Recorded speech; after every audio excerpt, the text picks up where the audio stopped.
친위 쿠데타, 그리고 윤석열, 한동훈, 미국. 내란이 실패한 원인.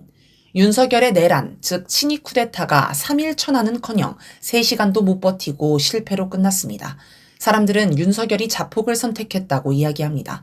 그동안 윤석열의 행보 가운데 이해할 수 없는 게 많이 있었지만 이번 사태는 너무 어처구니 없어 온갖 추측이 나오고 있습니다.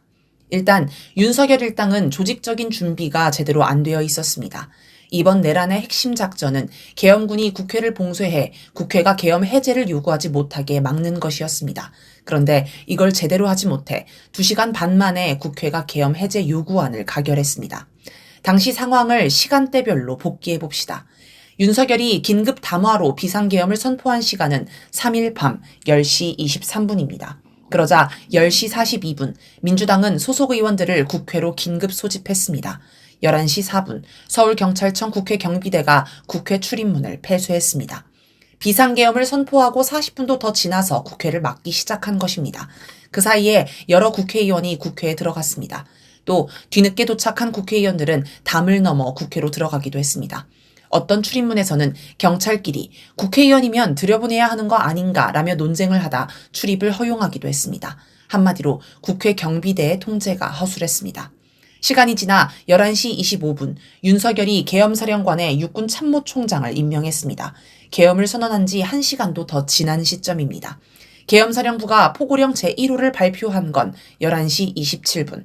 계엄군이 국회 경내에 진입한 건 4일 새벽 0시 7분.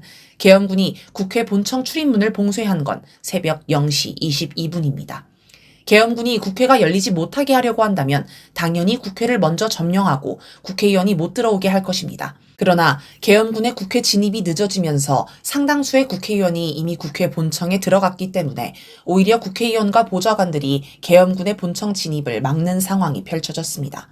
계엄군으로 투입된 부대는 이름만 들어도 무시무시한 육군특수작전사령부 예하 707 특수임무단, 제1공수 특전여단, 수도방위사령부 제35 특수임무대대 등이었습니다. 모두 육군 최정예 부대입니다. 그런데 현장에서 보인 이들의 행동은 특수부대 군인이라고 하기에 상당히 어설펐습니다. 개중에는 민간인을 향해 총을 겨눈 군인도 있었지만 대다수는 충돌을 꺼렸고 몸싸움이 나도 소극적으로 행동했습니다. 심지어 수갑과 탄창을 떨어뜨리고 간 병사도 있었습니다. 한 의원 보좌관은 계엄군 병력이 의원들의 출입을 묵인한 듯 보이기까지 했다라고 했습니다. 국회 국방위 소속 박선원 민주당 의원에 따르면 군은 계엄령이 발표되자마자 이들의 휴대전화를 회수했다고 합니다. 이들은 북한 관련 상황이라고만 알고 헬리콥터를 타고 이동해 내려보니 국회라서 어리둥절했다고 합니다. 또 국회 경내에 진입하고도 한참 지나서야 임무가 떨어져 국회 본청에 진입을 시도했다고 합니다. 계엄사의 지휘 능력이 떨어졌다는 분석도 나옵니다. 한편 이재명 민주당 대표는 계엄군이 10여 명을 체포할 계획이었다고 주장했습니다. 이 대표 본인과 우원식 국회의장, 한동훈 국힘당 대표, 박찬대 민주당 원내대표, 정청래 국회 법사위원장, 김민석 민주당 최고위원이 체포 대상이었다고 합니다. 나머지 4명은 사실 확인이 필요해 공개하지 않았는데 시민단체 관계자도 있다고 합니다. 실제로 계엄군이 국회에 진입해 이 대표실에 난입하는 모습이 CCTV에 남기도 했습니다. 하지만 결과적으로 계엄군은 한 명도 체포하지 못했습니다. 계엄령이 떨어져도 국회 활동을 막는 건 불법입니다. 따라서 계엄군이나 국회 경비대 활동은 모두 불법이며 내란 가담 행위입니다. 관련자들은 반드시 처벌을 받아야 합니다. 하지만 그와 별개로 이들의 행태는 상당히 허술했던 게 사실입니다. 이는 영화 서울의 봄에 나오는 전두환 일당의 모습과 비교됩니다. 영화에서 반란군 측인 하나회는 철저히 조직적으로 움직입니다. 심지어 반란군을 진압하려는 수도경비사령관의 부하 중에서도 하나회 성원들은 상관을 배신하고 반란군의 편에서 움직입니다. 특히 하나회 소속 특전 여단장들이 상부의 명령도 무시하고 공수부대를 직접 움직이며 행동대장 역할을 했습니다. 그런데 이번에 내란을 주도한 자들을 보면 김용현 국방부 장관, 박안수 육군참모총장, 곽종근 특전사령관, 이진우 수도방위사령관이 전부인 것으로 보입니다. 일선 부대를 지휘하는 여단장, 대대장 등의 지휘관이 보이지 않습니다. 그러니 사령관의 지시를 받고 부대가 움직이기는 해도 눈치를 보며 적극적으로 나서지 않은 것입니다. 언론 보도를 보면 일선 부대에서는 비상계엄에 반발하는 조짐도 있었다고 합니다. 일부 간부들은 계엄사의 주요 보직에 지명됐지만 전역이 얼마 남지 않았다며 거절했습니다. 또 국회에 진입한 부대의 현장 지휘관 중 일부는 상황을 보고는 부하들의 실탄을 수거하기도 했습니다. 그래서 영상을 보면 일부 군인들은 탄창이 없는 빈 총을 들고 다닙니다. 이 때문인지 4일 새벽 윤석열이 비상계엄을 해제하자 비상계엄을 건의했던 김용현 국방부 장관은 국방부 관계자들에게 중과 부적이었다, 수고했다 라고 말했다고 합니다. 중과 부적이란 적은 수로 많은 적에게 맞설 수 없다는 뜻입니다. 국민을 적으로 알고 작전을 펼쳤다는 건데 어쨌든 반란군이 턱없이 부족했음을 인정하는 말입니다. 국방부 관계자는 김 장관이 이번 비상계엄을 군사작전으로 생각하고 국방부 직원들이 모두 자신에게 동조하고 있다고 느끼고 있는 것 같다는 인상을 받았다라고 했습니다. 모두 자기와 한마음이라 반란을 명령하면 군인들이 따를 거로 여겼나 봅니다. 하지만 일선 군인들은 전혀 아니었습니다. 이처럼 윤석열 일당은 전혀 준비되지 않은 상태에서 막무가내로 계엄을 밀어붙였던 것으로 보입니다. 이게 그만큼 급했던 건지 아니면 김용현 장관이 오판한 건지는 알 수 없습니다. 또 다른 원인도 있습니다. 윤석열 일당이 정치적으로 수세에 몰려 조급한 상황이었다는 점입니다. 원래 사람이 위기에 몰리면 이성적인 판단을 못하고 실수를 남발합니다. 윤석열이 비상계엄을 선포하면서 여러 이유를 거론했지만 대다수 국민은 김건희 특검법이 진짜 이유라고 생각합니다. 김건희 특검법 재표결이 오는 10일 예정된 상황에서 국힘당이 배신하려는 기류가 확연히 보였기 때문입니다. 한동훈 대표는 3일 김건희 특검법 재표결에 관한 입장이 모호하다는 지적에 중요한 문제에 있어 신중한 판단을 하는 게 모호함이라고 치부될 순 없다라고 했습니다. 이런 상황에서 김건희 특검법 재표결 직전에 계엄을 선포하면 특검 때문이라는 게 너무 노골적으로 드러나고 특검이 통과된 뒤에 해도 마찬가지니 서둘러 계엄을 선포한 게 아닌가 싶습니다. 김건희 특검법 외에 명태균 구속도 계엄에 영향을 미쳤을 것으로 보입니다. 명태균은 15일 구속 직전에 내가 구속되면 정권이 한 달 안에 무너진다라고 했습니다. 명태균은 윤석열 부부와의 통화를 휴대전화에 녹음했으며 이게 윤석열에게 큰 위협이 된다고 경고해왔습니다. 실제로 명태균이 지금까지 공개한 것만 해도 상당히 충격적인 내용이 많았습니다. 그러니 윤석열은 명태균이 진짜 심각한 걸 공개하기 전에 서둘러 계엄을 선포했을 것입니다. 특검도 명태균도 모두 김건희와 직접 연관되어 있습니다. 그러니 아마도 계엄 역시 김건희의 판단이 아니었을까 추측해 볼 수 있습니다. 그런데 결과적으로 계엄은 3시간도 못 버티고 무산되었습니다. 이제 윤석열은 거꾸로 탄핵의 위기에 몰렸습니다. 윤석열 일당의 내란이 실패한 결정적 요인은 국민의 민주수호 의지라고 할 수 있습니다.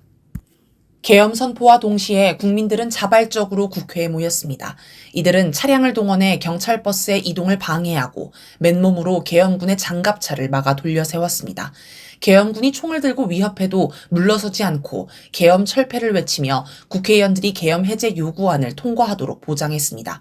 전국 각지에서 계엄 철폐와 윤석열 체포를 외치는 시위가 일어났고 온라인상에서도 윤석열을 규탄하며 이들의 투쟁을 지지하는 목소리가 쏟아졌습니다. 이런 국민의 의지에 힘입어 국회에서도 국회의원과 보좌관들이 계엄군의 진입을 온몸으로 막아내며 신속하게 계엄 해제 요구안을 통과했습니다. 국민들은 국회에서 계엄 해제 요구안이 통과된 뒤에도 윤석열이 계엄 해제를 선언할 때까지 자리를 지키며 만약의 사태에 대비했습니다. 윤석열 일당의 내란 저지는 총칼도 두려워 않는 국민의 위대한 승리입니다. 한동훈의 수상한 행복. 여기서 하나 생각해 볼 지점이 있습니다. 과연 이번 사태의 최대 수혜자는 누구냐는 것입니다. 윤석열은 이번 일이 아니어도 어차피 탄핵당할 운명이었습니다. 다만 스스로 탄핵의 시간을 앞당겼을 뿐입니다.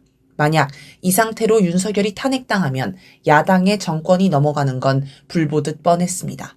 그래서 적폐 세력은 제2의 6.29 선언을 발았습니다.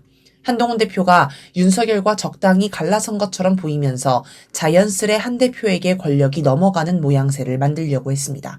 그러나 서로를 못 믿는 윤석열과 한 대표는 제2의 6.29 선언을 연출할 실력이 못 되었습니다. 그런데 이번 내란 사건 과정에서 제2의 6.29 선언이 일정하게 연출되었습니다. 윤석열이 계엄을 선언하자 한 대표는 굉장히 발빠르게 움직였습니다. 한 대표는 3일 오후 10시 51분께 대통령의 비상계엄 선포는 잘못된 것입니다. 국민과 함께 막겠습니다. 라고 당대표 명의의 입장문을 발표했습니다. 상당히 선명하게 자기 입장을 드러낸 것인데 평소 한 대표의 어법을 아는 사람에게는 상당히 낯선 모습입니다. 매번 윤석열의 눈치를 보며 말을 빙빙 돌리고 질문에 대답도 제대로 못하던 사람이 갑자기 단호한 입장을 낸 건 의미심장합니다.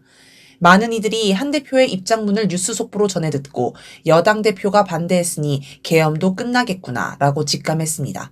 한 대표는 빠르게 국회에 들어갔고 친한계 의원들을 국회로 불러 계엄 해제 요구안에 찬성하도록 지휘했습니다.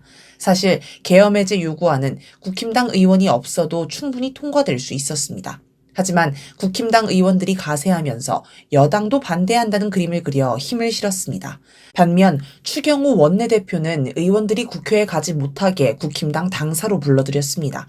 국회에 간 국힘당 의원은 18명으로 소수였지만 결국 이들이 주인공이 되었습니다. 또 국회에서 이재명 대표와 한 대표가 악수하는 사진이 보도되며 마치 이번 사태를 두 당의 대표가 손을 잡고 해결한 것처럼 모양새를 만들었습니다.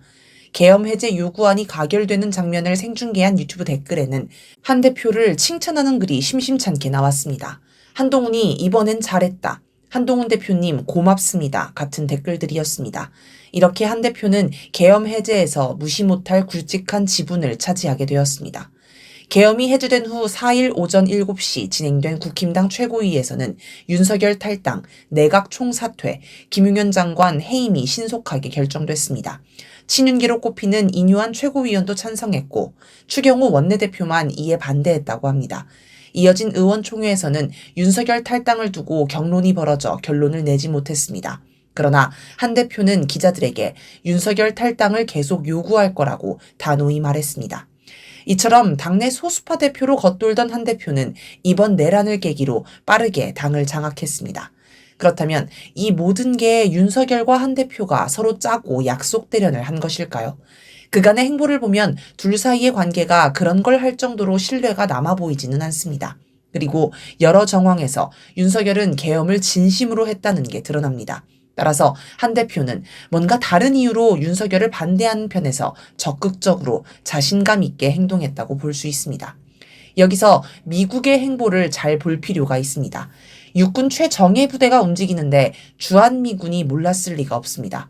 박선원 의원은 특전사 707 특수임무단 등에 지난 2일부터 출동 대기 명령이 내려졌고 어제 3일 낮 예정된 합동훈련과 전술평가가 모두 취소됐다라고 했으며 특수작전항공단은 해당 헬리콥터 12대의 운항 계획을 12월 3일 오전에 이미 제출했는데 이는 계엄 준비가 12월 2일부터 차근차근 진행되고 있었음을 증명하는 또 하나의 증거라고 주장했습니다. 그러면 미국도 이 일에 이미 심상치 않은 움직임이 있다는 걸 알았을 것입니다. 따라서 윤석열의 내란을 미국이 충분히 막을 수 있음에도 막지 않은 건 사실상 승인을 해준 것으로 볼 수 있습니다. 윤석열도 미국이 승인 내지는 묵인해 준 것으로 여겼을 것입니다. 계엄이 선포된 후 미국은 연신 지켜보고 있다면서 한 발 빼는 모습을 보였습니다. 이는 친위 쿠데타가 성공하면 그대로 인정해주겠다는 말로 해석할 수 있습니다. 그런데 국회에서 비상계엄 해제 요구안을 가결하자 미국 국무부에서는 법과 규정이 준수되는 것이 우리의 희망이자 기대라면서 윤석열이 국회 결정을 수용해야 한다고 적극적으로 압박했습니다. 처음에는 윤석열의 내란을 묵인하는 듯하다 뒤에서 윤석열의 손을 놔버린 것입니다.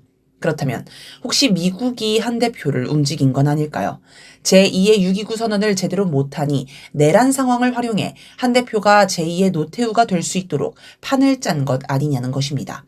한 대표도 미국이 자기 뒤에 있다는 생각에 평소와 달리 자신감 넘친 선명한 발언을 이어갈 수 있었던 것으로 보입니다. 사태는 끝나지 않았다. 윤석열의 내란은 일단 진압되었지만 사태가 끝난 건 아닙니다.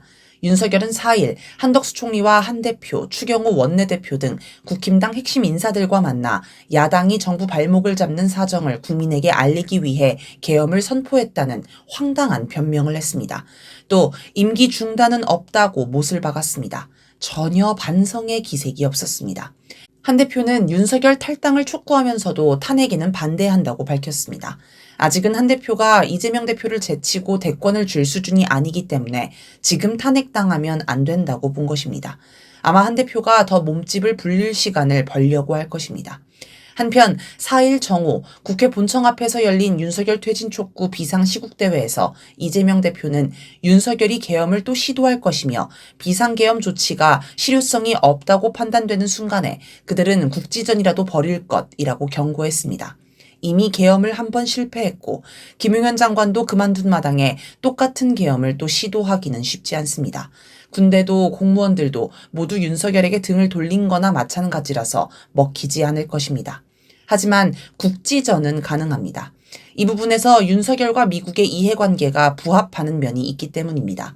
미국은 자국에 불똥이 튀지 않는다는 보장만 있으면 남북이 국지전을 하기를 바랍니다. 게다가 문제가 발생해도 윤석열에게 책임을 다 떠넘길 수 있어서 미국에 있어 지금이 적기라 할 수 있습니다. 윤석열 처지에서 북한이 매우 강경한 태도를 보이기 때문에 국지전으로 끝나지 않을 수 있어 부담은 되지만 위기에 몰린 지금 이판사판으로 일을 저지를 가능성이 있습니다. 따라서 윤석열을 서둘러 탄핵해 직무를 정지시켜야 합니다.